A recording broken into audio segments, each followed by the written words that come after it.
발렌타인데이는 여자가 남자에게 사랑을 고백하는 날로 알려져 있습니다.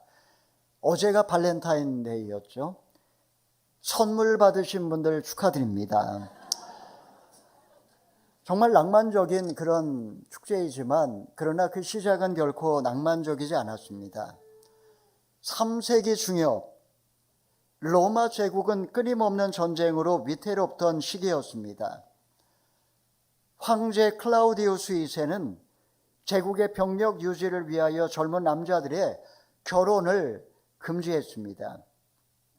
결혼은 전쟁에 나갈 병사들의 마음을 나약하게 만든다라는 이유 때문입니다. 그때 한 사람이 있었습니다. 그의 이름은 발렌티누스. 그는 황제의 명령을 알면서도 밤마다 몰래 연인들을 불러 하나님의 이름으로 축복하고 결혼식을 집례하였습니다. 그는 얼마 후에 체포되었고 질서를 어지럽힌 자, 위험한 인물이라는 낙인이 찍혔습니다.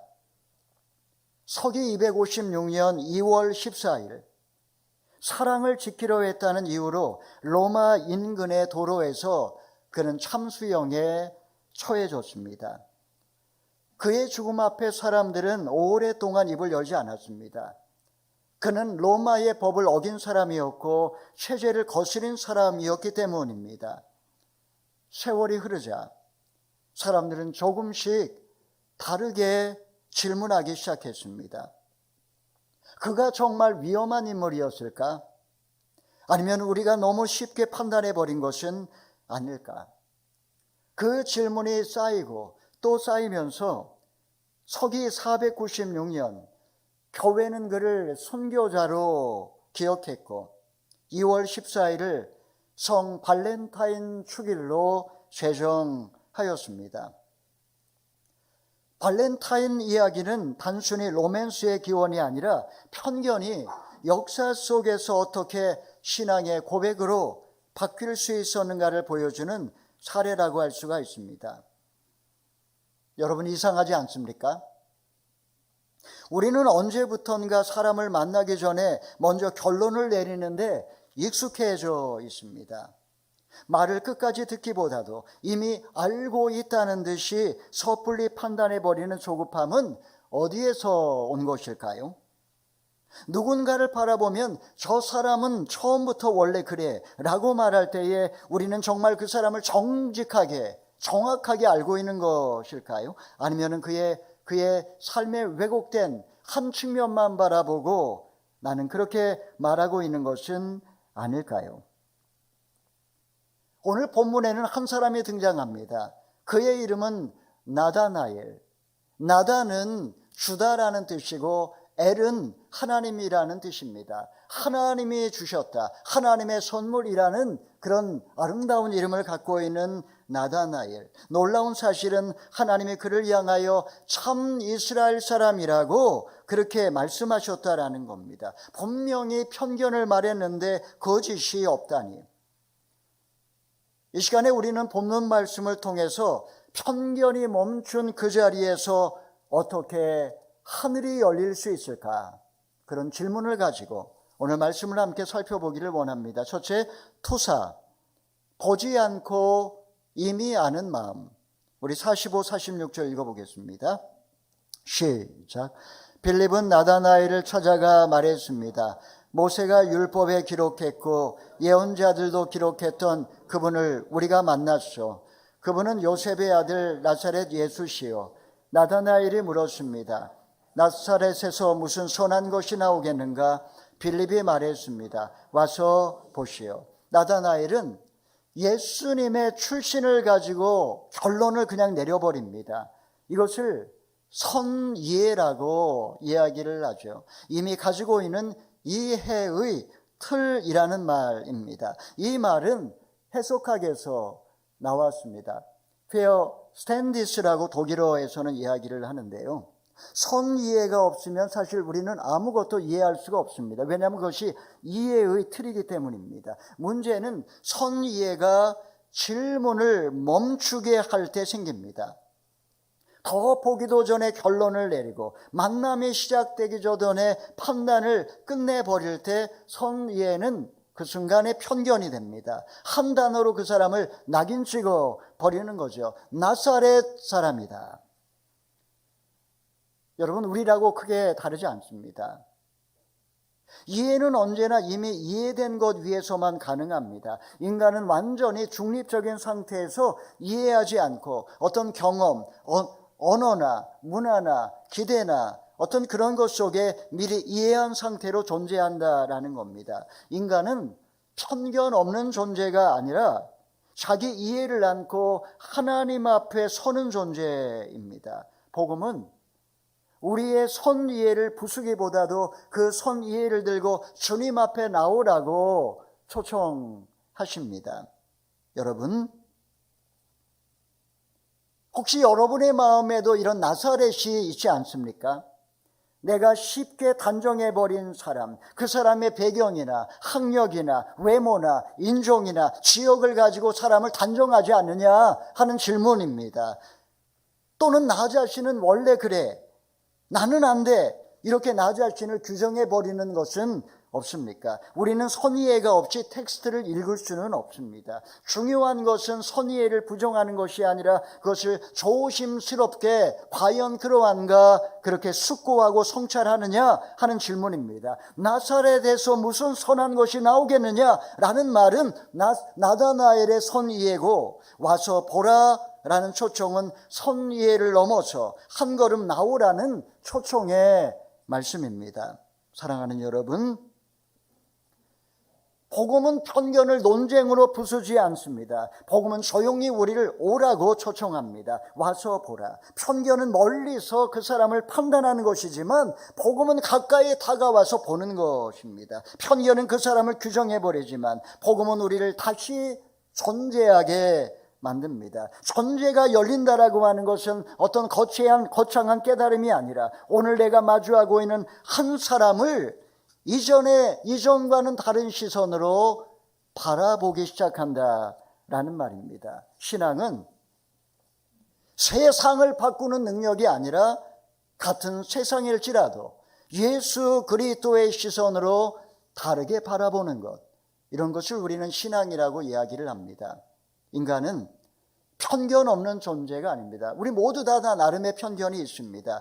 하지만 자기 이해를 안고 하나님 앞에 서는 존재, 주님은 우리에게 완벽한 판단을 요구하지 않으십니다. 다만 주님 앞에 나와서 와보라, 그리고 함께 보자고, 주님의 시선으로 보자고 말씀하십니다. 그 초청에 한 걸음 응답할 때에 편견은 중지되고 마음은 열리고 우리의 삶에 하나님의 찬란한 빛이 조용히 스며들 줄로 믿습니다. 그 부르심에 응답하는 은혜가 여러분 가운데 임하기를 간절히 소망합니다.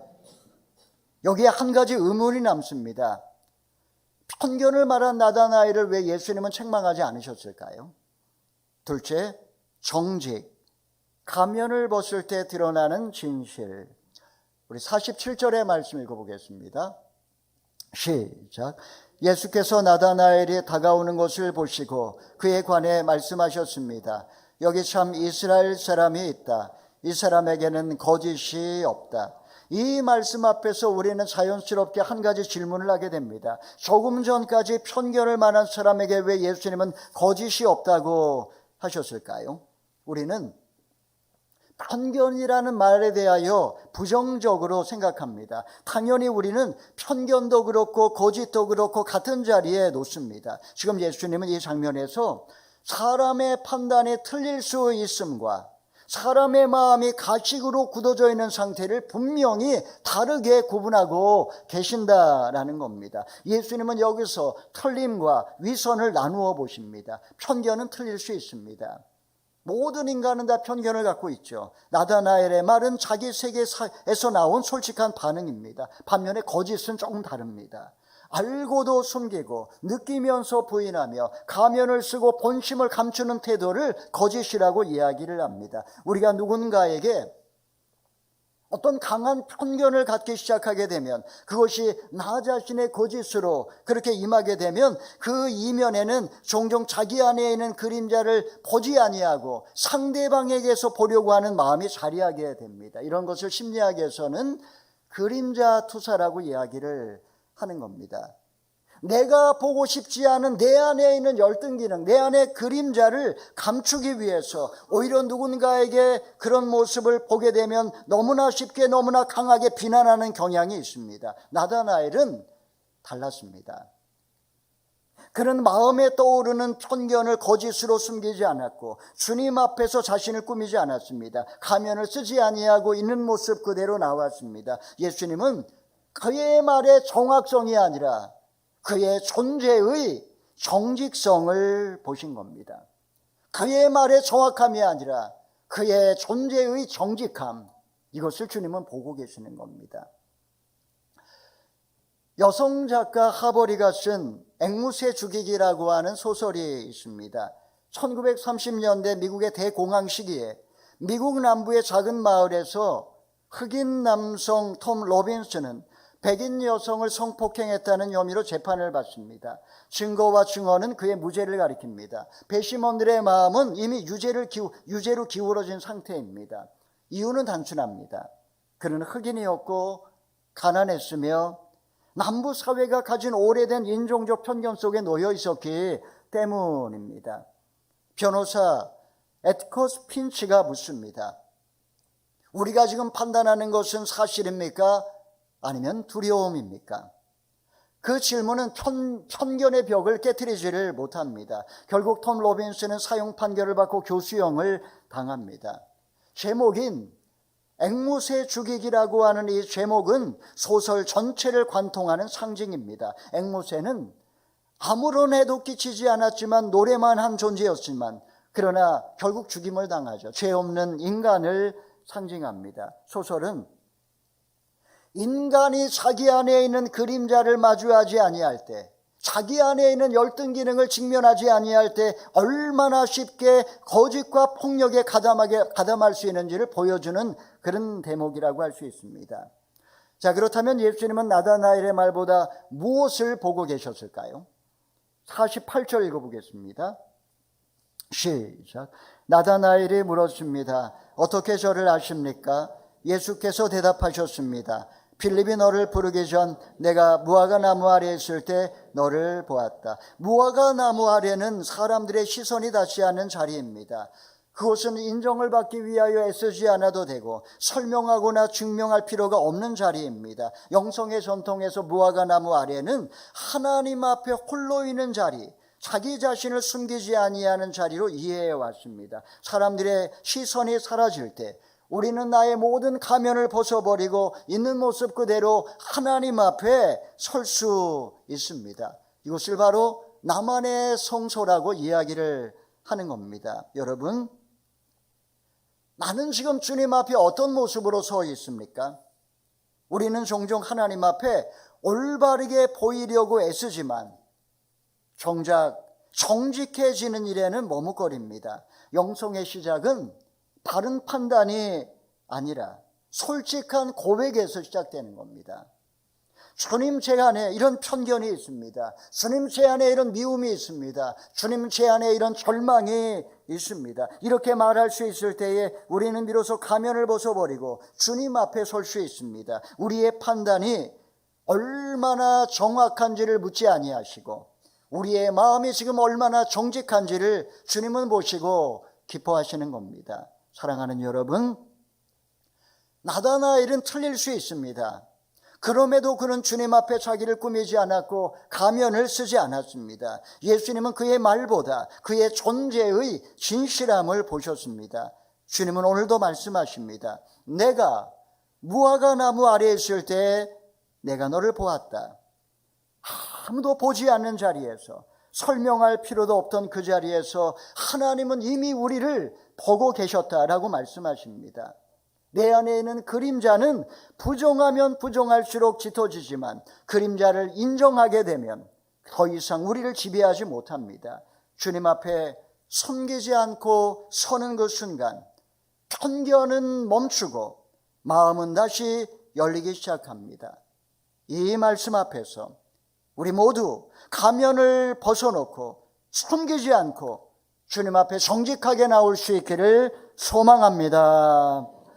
자, 가면을 벗고 주님 앞에 서면 그 다음은 무엇일까요? 셋째, 현존, 열린 존재 위에 열리는 하늘. 우리 49절에서 51절 읽어보겠습니다. 시작. 그러자 나다나엘이 대답했습니다.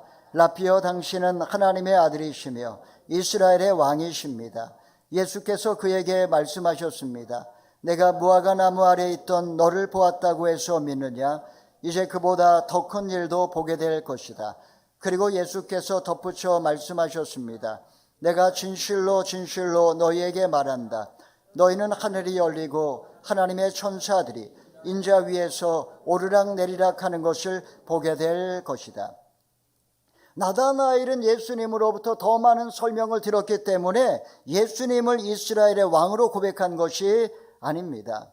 나다나엘은 바로 그 순간에 예수님을 하나님의 아들로 만났기 때문에 이스라엘의 왕으로 고백한 겁니다. 그 만남 앞에 그의 기존의 모든 가치관은 깨어지고 그의 세계 자체가 흔들린 것입니다. 여러분, 편견은 만나기 전에는 말이 많아지고 진실은 만나고 나면 말이 줄어들고 고백이 남습니다. 이 고백은 이성적인 판단의 끝이 아니라 열린 존재가 관계 안에서 경험하는 열매입니다. 십자가도 그렇습니다.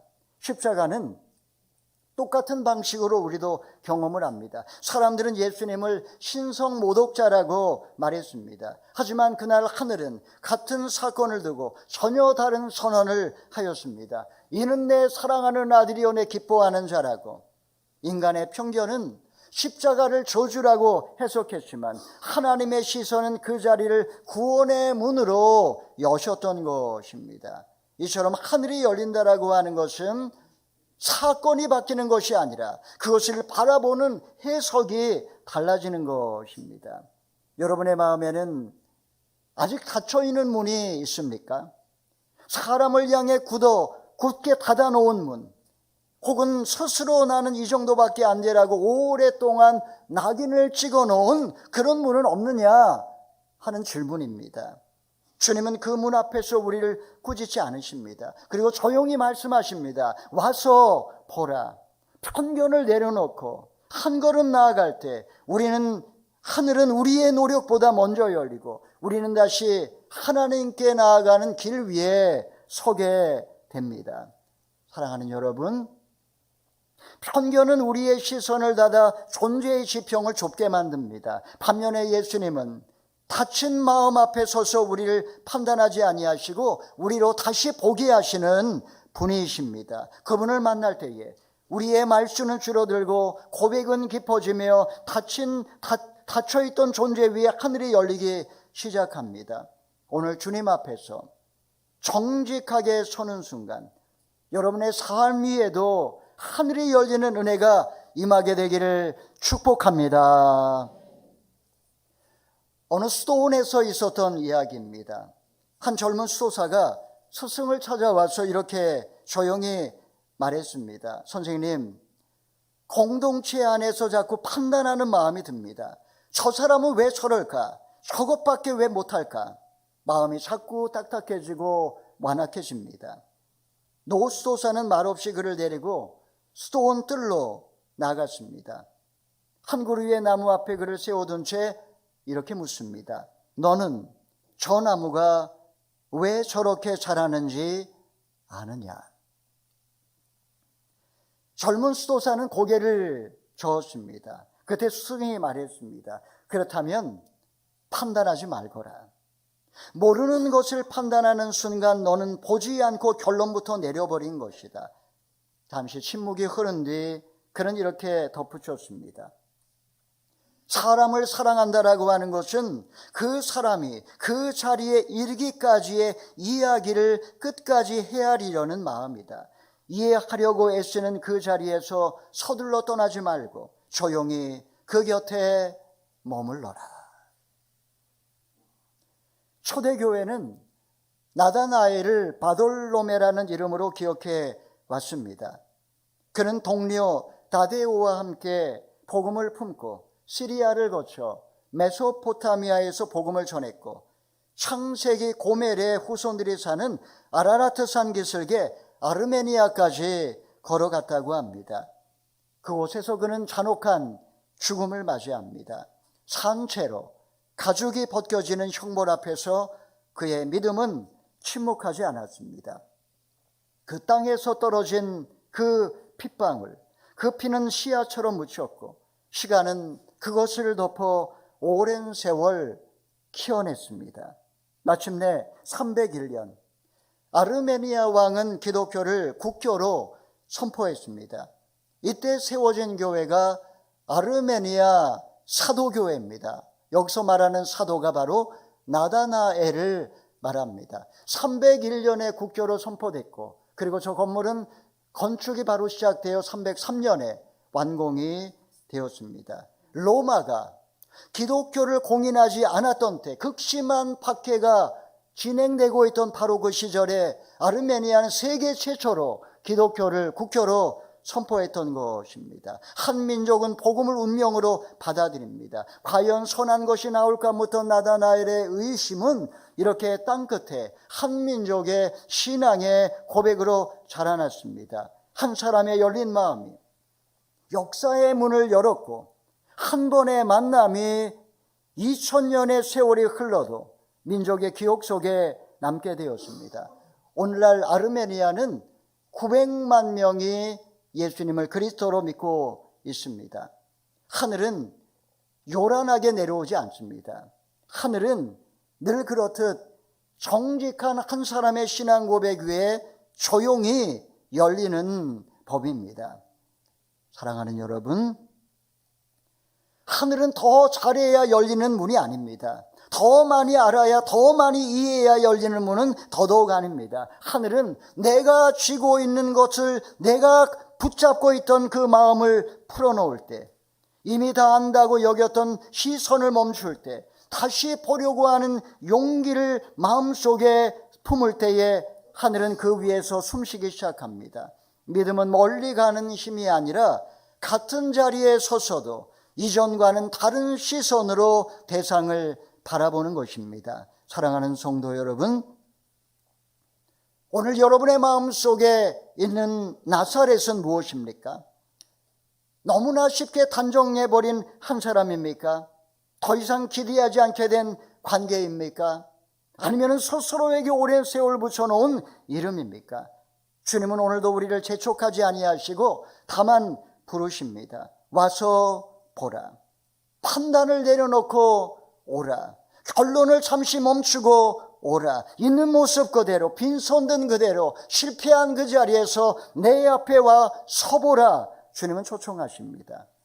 그 부르심 앞에 한 걸음을 내디딜 때 우리의 시선은 사람에게서 벗어나 마침내 주님께로 향합니다. 그 순간에 우리의 메마른 영혼은 다시 숨을 쉬고 무너진 관계는 살아나며 닫혀있던 하늘은 조용히 그러나 분명하게 열리기 시작합니다. 입춘이 지났습니다. 겉으로는 여전히 춥고 겨울처럼 보이지만 땅속에서는 이미 봄이 시작되었습니다. 여러분의 가정과 삶에 이런 은혜가 함께 하시기를 주님의 이름으로 축원합니다. 아멘.